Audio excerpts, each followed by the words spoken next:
There's football. He is my friend, Mike North, one of the greats of all time. How you doing, Mike? Great. It's good to see that I'm auditioning for the Joker, Joker 5. My God. Anyway, it's good to talk to you, Dan, and everybody out there. I tried to get us on Twitter. I don't know what's going on right now through the breakdown involved. Like that technology's a thing, isn't it? I tried. I looked for it. I go to Morgan even. I'm looking for that. I'm looking for Dan Sileo, Big Sills. Check it out. As right now, I got us, and I'm very happy to say that I'm sure they're not going anywhere except to Arlington Heights, Illinois. I know that they pick up anything that's going to help their brand or help leverage, even to look to the point of being ridiculous and going to Iowa. I like Cedar Rapids, okay? Great town. And look, you can move into Nowheresville and make it. Ask Green Bay, okay? That's true, Mike. Yeah. You can move. Look at Oklahoma City in the NBA. Yep. Nobody thought it was going to work out. It's going to be temporary. They said, hey, wait a minute. We're the only team in town. And you know what? People come from all over, just like the Field of Dreams. So it can work out. My deal is they've sat on their property for 3 years. They boggled the deal by talking to the mayor of Chicago, who next to, I don't know, clowns coming out of a Volkswagen, looks like an entertaining act. Then they didn't really hire a COO of the stadium for a year. They were behind. I don't think, knew what they wanted to do themselves. But see, to me, there's a little truth to going up I-80, and I've gone up it many times. But there's a truth to where I live and everything west of Chicago that they're not even checking out. Different counties. There's like 7, 8 counties in Illinois. You got, and to think that the only suitable sites are ones that are out of state and in like impoverished areas, that on a sunny day, if you have an entertainment center or a fashion outlet, you might want to go to Gary on a Wednesday. I think that's been tried. Okay. With the riverboats, they do good, but now there's riverboats closer. You're seeing also, everybody's talking about it's the new wave thing, maybe because Kansas City's getting out of town. Okay. Well, what about going back to Washington, D.C.? How about that? And I'll tell you what, you look at other, look at Buffalo. They're in Buffalo. So there are cities that actually get it. That's going to bring downtown, if you want one to exist, attractions that will bring you to Super Bowl. So I think they're going to Arlington Heights. And believe me, people will come to Chicago and then travel another 15 miles if they have to go to a Super Bowl. You know, because I hear horror stories about San Francisco and getting out to the hotels out in Santa Clara. And it's like, that's in another state. Yeah. No, Mike, what they did was, and what the NFL will do is just like they did with the Giants. When I was a small kid, when I was young, and they moved out of Yankee Stadium and they went up the Hill, and then they went to the Meadowlands, people said they would never drive to New Jersey to go watch Giants or Jets games. Well, here we are. If they're good, they're sellouts. It's worked. It's worked. So people, they're wrong on that. Mike, they are. There's good ones and there's bad ones. The Redskins or the Commanders, whatever way you want to talk about them. But the Landover was a nightmare. They can't get out of there. I mean, they're going to get out of there. They're going to build a beautiful stadium, DC. Everybody learned their lesson about this relocating. It works in some spots, and in other spots it doesn't. I'm giving anybody, but the Chicago Bears are a charter traditional franchise that I'm understanding from my sources. The major owner, George McCaskey, does not want to get out of Illinois. Does not want to get out of Illinois. He doesn't feel good about it. It's and I've said even in the song, you're the pride and joy of Illinois. We're hearing rumblings that things are coming together a little bit. The politicians now are paying attention. So I think that's what's going to end up happening when it's all said and done. You have 5 million people in Cook County where they want to build it, and 500,000 in Lake County if they leave. So if they're in Arlington, it's 5 million. And if you want to go to Soldier Field, I'd be for it. But I think that almost that site has become obsolete for the length and for the big time stadium that you need. If you look at stadiums from the 1970s and compare them, even the old Comiskey Park, compare it to the new Comiskey Park that they built. There's like 5 times the size now. So I don't know if it would work. Mike, I'm going to tell you what would happen in the end if the disaster is that the McCaskies would move that team. I think it would be in the same kind of conversation what happened with the Browns. I think they would let the McCaskies move out of Chicago, and if they were thinking of even moving out of Illinois, I think the city of Chicago would retain the Bears logo. They would retain the Bears history. To be a fight. And what they would do is they would give it to a new ownership like they did with the Browns, like with the Haslams and with all those guys that ended up initially buying the team. Carbon Policy came in. There's no way you're going to say the NFL without the city of Chicago in it. There's just no way. Yeah, well, I also believe that half of what I'm hearing about this, the folks in Indiana, half of them are not keen on them coming into Indiana. It just seemed like the Ravens and the Commanders trying to share. No, you're going to. You got 2 huge friends. Now, I'm not saying it can't happen, but there used to be a rule. Yes. You had to be 150 miles. That's right. All of a sudden you could, but see, that rule got destroyed, even if it was 2 New York teams with the 2 teams playing in the Meadowlands. They were saying, wait a minute, how come you don't have 2 stadiums? And I'm sorry they moved out of Yankee Stadium. I go back, look, I heard about it today. Somebody told me, I saw it on social media, north to north, ladies and gentlemen. That's right, I'm rolling right now, like I told you I would, no matter what the circumstances. Believe me when I tell you this. I've been around a part of 8 decades, okay? 2 centuries. I've seen it all. So when I tell a big sills, I almost tear up, that Yankee Stadium was a bad move in my childhood, and you don't forget it. You brought up another thing, the Brooklyn Dodgers. They talk about it now. Like, how dare you? And there's always that little stain that's getting smaller because those people are gone or starting to go. Yeah. But that has never been forgiven. And the history of that team was we supported you and you couldn't come up with a better plan. And then they gave them the Mets. Not in Brooklyn. But now you see Brooklyn starting to get sports back. But those people that fought for it, don't forget about them. Because that takes away from your town when you move out of a city. Ask the Detroit franchises. They're back.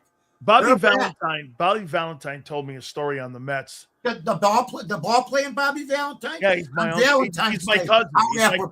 You sound like every show now. It's happening. We never cared if it was Valentine's Day. Hey, Bobby V's my cousin. So let me tell you what he told me about the Mets. He goes, you ever notice the colors of the Mets? And I go, yeah. He goes, well, it's giant orange and it's Brooklyn Dodger blue. What they did was they were trying to get both the Dodgers and the Giants because of the Polo Grounds and because of Evans Field. That's right there. The jersey and the colors of the Mets are the Giants and the Dodgers. So they were trying to get the fan base to go and support, but nobody wanted to go to Queens. And so when I grew up, that's why they were the Giant and they were like Dodger fans that were rooted for the Mets. Yeah, so I mean, hey, there's franchises that make mistakes all the time. If the Bears move, you heard it from here first. They're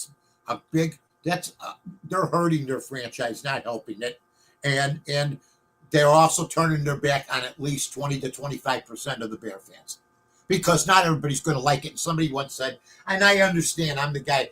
You see the thing in People magazine, who wore it best? There's 2 girls with the same outfit on.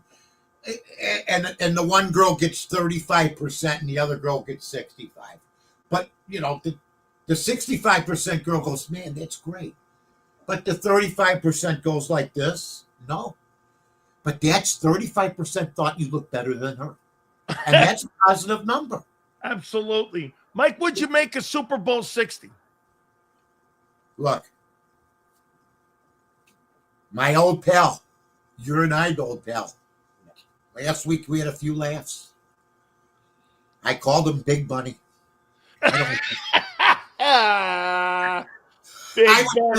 I would say Bad Bunny.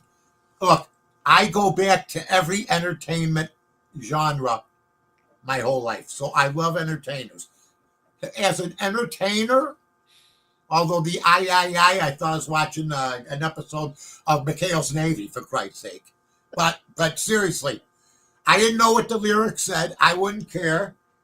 I go back to the days, people acted shocked because it was all in Spanish. Yet in 1958, there was I was watching Ricky Ricardo. I didn't really know. Desi Arnaz was a very great entertainer. But Richie Valens in 1958 sang La Bamba, ladies and gentlemen, 71 years ago. Nobody knew a God-blessed thing that he said, and it turned into a multi-million-dollar movie, sold a million copies, finished 22nd on the Billboard. So, I come in, I go to a buddy's house, and I hear this Pacelli guy. I feel like I'm in Italy, for God's sake. I go, what's going on? I go, nobody ever says. Mike, this is what you took away from Super Bowl City is Big Bunny? Yes, because the game was not good. Okay, all right. But I'll tell you what. I think Drake May was hurt. You get reports sometimes. He was. I because I know somebody, my buddy, Luke Pregande from Prop Swap went to the game, and he said there were some lame ducks out there. And I said, well, I'm going to just point out to you that the defense has something to do with the quarterback's clock speeding up. Okay. They were lame duck. He likes to wait to the last second. He's going to have to still work on releasing the football. But for his year, if you're going to judge a guy that got him to the Super Bowl off that game against a superior team, I'm Sam Darnold favorite right now as a guy that proved us that he could do it. Not that we were wrong. I've been around the block. I was right about Sam Darnold for 7 years. Okay? Now he's taken the command, and I can handle the thing. But don't ask us to apologize for the vomit fest that we saw for 6-7 years, regardless if it was the organization or not. I thought it was an interesting game. I'm old school. I like the defense. I like the fact that they couldn't get open against that team. It reminded me of a team that I was disrespectful, I think, by saying they didn't have a double sack guy. But my God, and this being a lineman, you guys can't wait if it's a rookie against you. And the two the left tackle, the left guard. Will Campbell. Yeah, they were both horrible. So it was a combination breakdown. Where was Stephon Diggs? And they don't have enough named players, so what he did was phenomenal this year. It won't take away that he had a bad Super Bowl, but I had the overall in that game, even though I was 4-2. I had a good day. I wanted to be maybe 5-1, but naturally, the only penalty, they might as well have told me, to Mike North. Yeah, run? No, got to bell back. It's a penalty, so I didn't get the over. I got to bring a topic up with you, and I want to get your thoughts on it here, and it's about the NFL. Last time I saw a guy like you were just looking, saying, I got to bring a topic up. I was under interrogation. Okay? Well, you tell me then. Now, this is with the NFL here, so maybe this is something that they need to have little truth serum on. So the NFL owners had their panties in a bind today where they came back and, that survey that goes around with the players and the players gauge, and they rank the owners, the facilities. So the NFL owners want an injunction that the players are no longer allowed to voice and to put out publicly who the good owners are, like that stiff in New York, Woody Johnson. And all these guys got their panties in a bind because they would say who the best trainers are, best in child care, and all of this. And this survey, the NFL owners, all 32 of them, wanted the NFL Players Association to take a knee, and the NFL Players Association took a knee because they got their panties in a bind. Yeah. Even though, Mike, the NFL owners allow PFF to go out and rank all of the players in the league, and they allow that.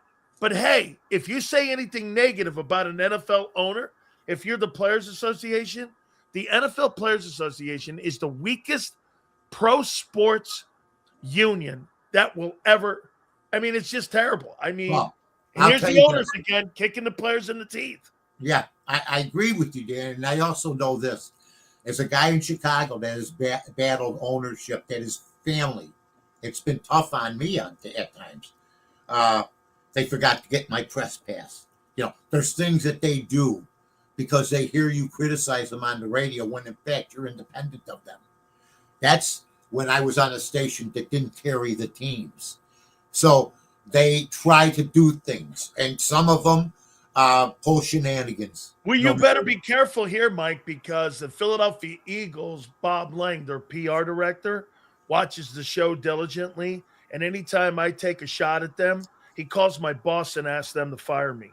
Yeah, he calls me too, and I say, listen, he's a good guy. I'll let him go. I got a nice segment with him. But I got to tell you, I this is what the NFL's turned into. You used to have newspapers, more information out there. You didn't have half of the media controlled by the National Football League. Everybody talks about a few columns or a few shows like ours who tell the absolute truth. They never talk about us. They promote the garbage because you know what? As we're seeing, and I was a regular working stiff when I really hit the big time, folks. It took me till I was 40. Okay, but I know what it's like. I worked construction. Okay, I was a bartender. I worked for the city of Chicago. So I'm a regular dude that got lucky. I knock on wood every day that people valued me, and I've been on the air in Chicago for 34 years. Yep. Okay, but there's no room for a lot of room for guys like me that are going to last as long as me. I know I'm fortunate because they'll snuff you out, man. Oh yeah. They're in cahoots with everybody. So the NFL, and when Sable died, the younger guy, the older guy dying was the old man and the kid.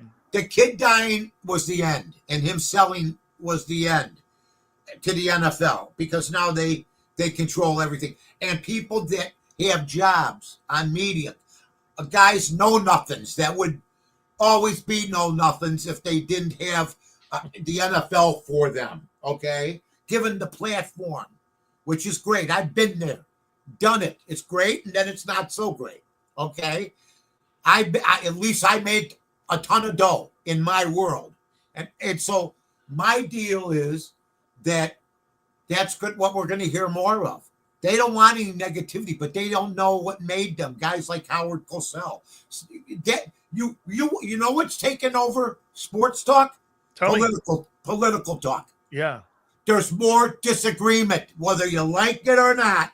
This is the Get Along Joe Hour on so-and-so without any disagreement. And if there is a disagreement, the team's going to call or the manager's going to start to sweat. His whole life, he's been waiting to become a boss. And now some loudmouth may cost me my gig. So you have to be careful, man, if you want to stay in the business or be a get-along Joe, and I can name thousands of them. We don't have time. Okay? Well, wait. Stephen A. Smith is going to run for president. Right. And I was just Stephen A. Smith, SAS. Well, I have news for everybody. First of all, I was just voted valedictorian of Princeton University. Okay, so I mean that's how ridiculous this whole thing is. I couldn't get out of junior year high school. I want to debate Stephen A. Smith. After I'm done, without a script, he can't know what we're going to talk about. Because then he's going to run for president. He's going to run for president because he's you know what? famous. Look, if he does, good for him. At least he's got enough sack to do it. My deal is that it's not a serious thing. I don't think he wants to take the pay cut. And he'd get beat anyway. His polling tells him that. But he's a name, and that's what matters to where he works.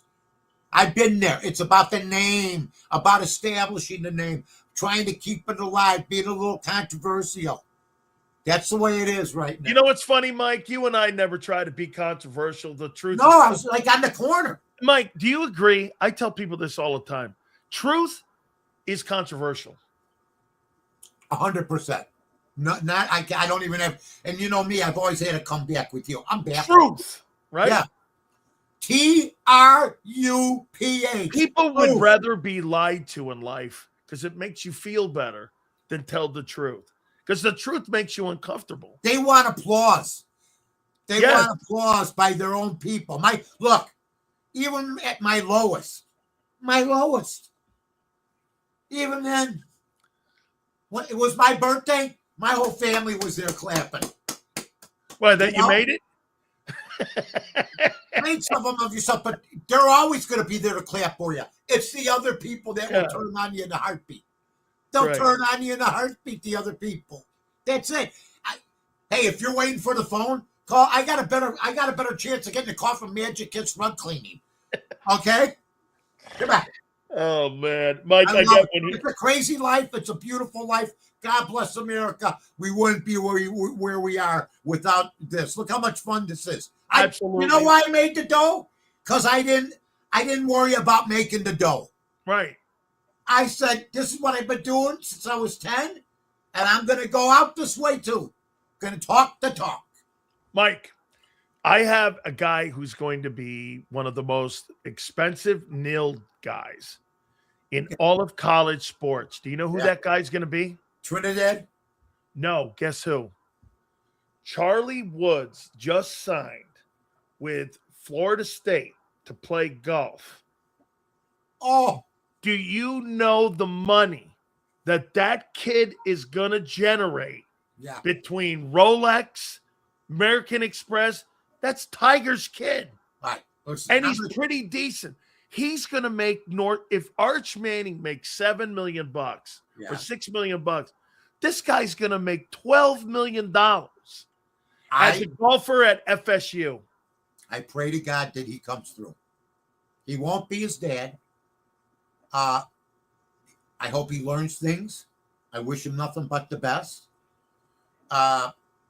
He will leave Florida State eventually. He won't go for 4 years, I don't believe. Maybe he will. He's pretty good too, Mike. Oh, yeah. I'm not taking anything. But if you don't win, we'll get tired of you. You get tired. Not today. You got to go all the way if you're going to get promoted that way. I'll give you Zion Williamson. He was promoted like he was Kareem Abdul-Jabbar. I watch him. Okay, come down to the beach. Come down to the beach and play too. I mean, that's what he looks like. I mean, he's got tremendous moves. Good ball player, but I don't see the star power that everybody predicted. Yeah, absolutely. I mean, this is going to be an enormous story. Mike, pitchers and catchers the other day. What do you got in store for the Cubbies, man? Cubbies going to go back to the playoffs? By the way, I think the Cubs and the Phillies are a lot alike. They're going to kind of try to roll it back. I got to be honest with you. That I saw the totals, and I was on ESPN 1000 today. Check out the Odds Couple podcast, ladies and gentlemen. I was on today, and I heard the over-under for wins was 88. And the first thing that struck me, I asked 4 people, what do you think of the total? I asked my brother, Danny. I asked my nephew, Scotty. I asked my wife, Bibi. I asked my buddy, Gooch, Jimmy DeJulia. Over.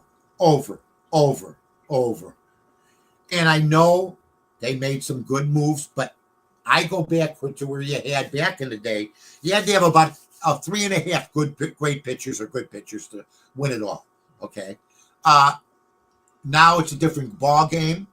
But you want to have 2 to 3 pitchers you can depend on. And Justin Steele, coming back from an injury, being off all last year, that's an issue. Shota, now he's gone from the number 1 or 2 guy down to number 5 because he has become hittable. Matthew Boyd, he's the new Kyle Hendricks, the new professor. You know what I mean? Yeah. They have too many question marks, in my opinion, to beat Milwaukee out, because I think Milwaukee has the better manager, and I think Milwaukee's scouting right now is superior. They come up with these guys no matter what. And Christian Yelich is besides Christian Yelich, I can't name a guy on that team. I mean, right. Yeah, it's like a community college team. It is. That's how they play the game with their system. And Christian Yelich is a underrated superstar. who, because he got injured, lost momentum. But if you look up his stats, and I know Mike Trout's great, but we'll talk about Mike Trout some other day, called who's basically the guy that stays home, okay, who I respect for doing that, but even with his individual stats proves it's a team game. You can't do, and then you lose Shota. You know what I'm saying? Yeah. So, yeah, I think the Cubs are going to make some lateral moves. They picked up Bregman and they lost Tucker, which is, I think, we got a positive, but that Bregman gets hurt. Is Armstrong in center going to have the same start that he did last year? I'm going to say it's going to be tough. I say that I would take the under right now with the Chicago Cubs. The Olympics. What's your take on them? Are you an Olympics guy, Mike? I love the Olympics, but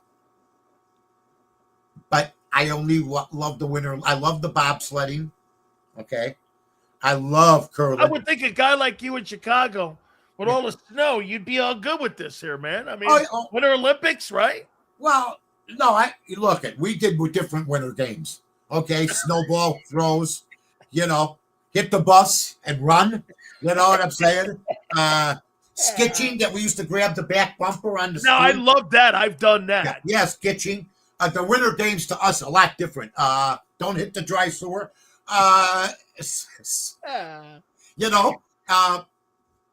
We used to flip the sewer covers up in the alley, and a car coming would see it. Okay, and it would stop. This is Chicago winter games before video games.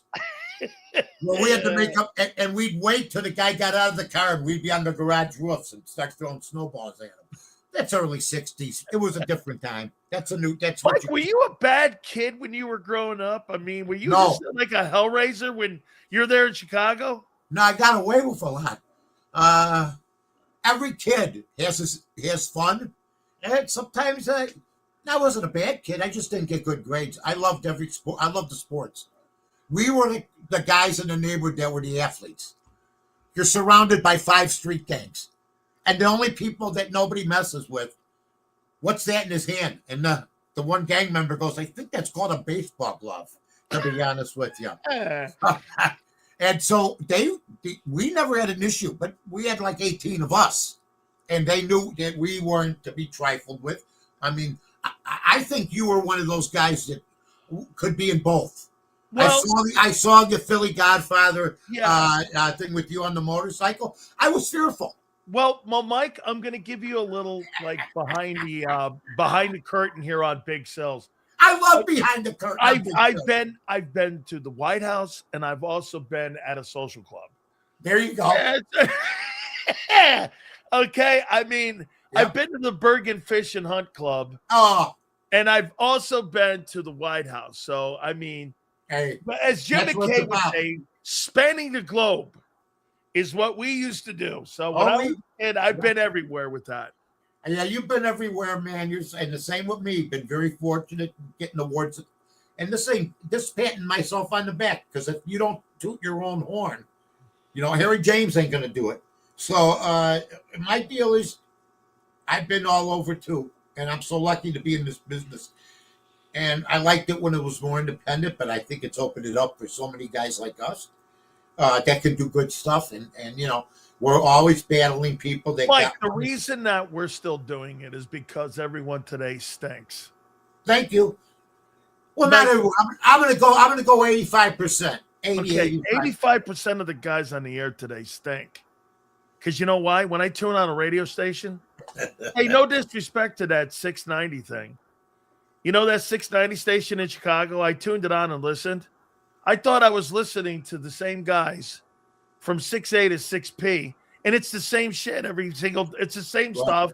It's snowball radio, and it's I'm going to tell you a story. I'm watching not long ago. I'm watching this on TV, and I hate scripted TV. When I see on X, somebody says, hey, we got a script for tonight. We're going to meet at the bar. You got a script? Are you kidding me? Just show up. And Mike, this is how I do my show. I've got Cliff Notes. You got to have a look, but you got to have the times and everything down too. Yeah. We're not. but my deal is I didn't have any of that, and I just think that when you have, look, there were 3 people, a girl and 2 guys. Not going to name the show, and the term "babe" came up, and one of them's, and the girl said, "Has either one of you ever called your husband babe? I mean, your wife babe?" And neither guy. They all tensed up like human resources was listening. Okay? And everybody at one time or another has used some sort of slang. Honey, sweetheart, babe, gorgeous, beautiful, wonderful. And this one guy goes, "Oh no." And the other guy said, "Oh no, me neither." And I'm going, "You're kidding." And then all of a sudden the girl goes, "You have never?" And they, "Well, what do you call him?" And he said, "Well, I call her this and I call her that." And the girl says, "I like being called babe." But it wasn't really them. They think that, the wrong people are. You got to let guys loose. It's a playground genre. It ain't in the Harvard reading hall. Okay? I mean, that's just the way it is. And that's lost its way. That's all. I'm just telling you what I don't have no power to do it. I once did, and it was great. What do you make it? What do you make of Lisa Felding? I like her. That was from the Milwaukee Bucks. No, the chick that does afternoons on WBBM. Oh, I don't see. You know what? I don't see her. I don't watch local. I very rarely watch the local stations now. Very rarely. I used to love. Look, Rodney Dangerfield's got a joke. Back where I come back, he goes, hey, what do you got coming up? Well, I got a special. But it's not going to give, Johnny Carson, it's not going to be on this station. He goes, "No, but I'll give you 2 guesses." Because back then you only had 3 major networks. So Johnny was going to get one right or the other. So that's it. I mean, Lisa, I know of her. Okay. But I haven't watched her for a while. God bless her. That's all I got to say. Let me. Is there any show in Chicago that you like? Is there any show in sports that you like in Chicago outside of yours? You mean as far as like podcasting, radio? No. I'm just talking radio. Is there anybody that you dig that you think is good? Let me tell you. Do you like Mitch Rosen? Do I like Mitch Rosen? I really don't have an opinion of Mitch. I've dealt with Mitch. I don't have. I'm not going to answer on. I'm working at ESPN 1000. I think they're good guys. I think they're all good guys, and they've been working there a long, long time. I understand the business because I know I've said to certain guys, "How could you say that?" And he goes, and the guy will tell me, "I have nowhere else to go." Do you like Waddle? Love Tommy. Yeah, that's a good show. I love Tommy. I love Sylvie. I love them all. But you got to remember. I know those 2 guys. I like. I got Camp. I've known Camp for 35 years. Yeah. This is like a club of guys that have been together for a long time. Yeah, I like him. I was the guy that competed against them. Huh. Then I got signed by them, and I was asked to join with them. So it was a dynamic, like, hey, man, we had to fight. Yeah, some of the guys that were there. That was the attitude I thought it was going to be. But I've been there 7 years, and Carmen DeFalco's been working with me. And I have never missed a show. I haven't missed a show in 34 years. Yeah, I really. I never missed a show. What do you think of Mully and them guys? I haven't listened to them. I see some of their clips. But see, if you work at a station that's got a team, the Cubs are on that team. Yep, that's right. Situation. So it's a different ballgame now, man. There's ways to get your point across. My way was more direct. So it's how you nowadays you got to tailor it by saying, hey, you know what? They could be better. Instead of saying, like I used to say, they suck and don't believe a word they say. And then that is a lot different than, well, they got to make a couple trades. There's different degrees. I went to the 350th degree, pizza oven degree. Okay. And some guys don't, Dan. They just go for what's not going to get them in trouble with the flagship, wherever that team is. You know that. I completely agree. Mike, we're going to roll here, and I'll All tell right. you what,